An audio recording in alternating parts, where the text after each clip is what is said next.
I think this is the 5th video now in praying for our leaders.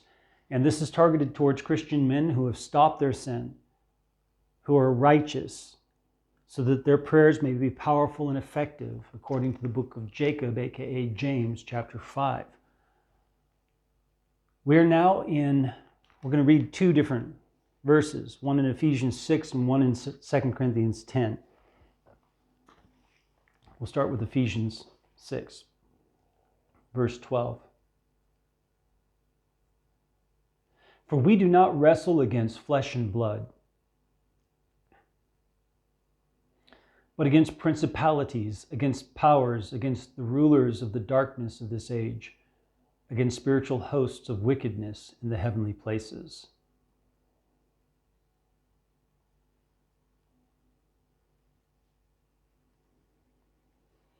What we see is not what we are wrestling against. It's not what we battle with.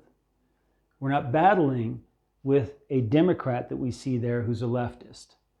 We're not battling with some sort of crazy leftist, off the chart, edge of the world, woo, person. No, we're not. We're not battling that person. We're battling the spiritual forces behind that person. That's who we're at war with, not with that person. We pray and we wish and we strive for them to be saved, that we may be children of our Father in heaven together.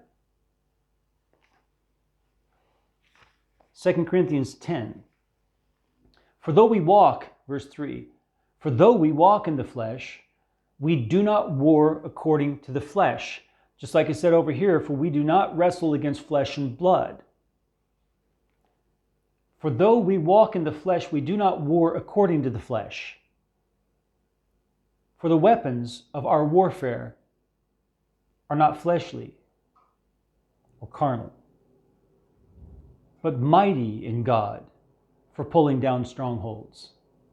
Fleshly weapons cannot pull down the kind of strongholds that we are assaulting. Casting down arguments and every high thing that exalts itself against the knowledge of God, bringing every thought into captivity to the obedience of Christ. We are taking every thought into captivity to make it obedient to Christ.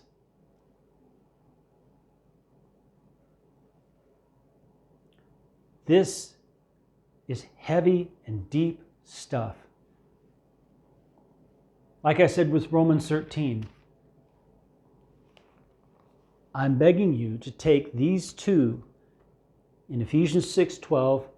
Don't read the other verses. It's good stuff, but it's not what we want to focus on right now. Ephesians 6:12 and 2 Corinthians 10, 3 through 5. And I want you to read those each day and spend 5 or 10 minutes in prayer asking God what He wants to show you and do inside of you in these areas.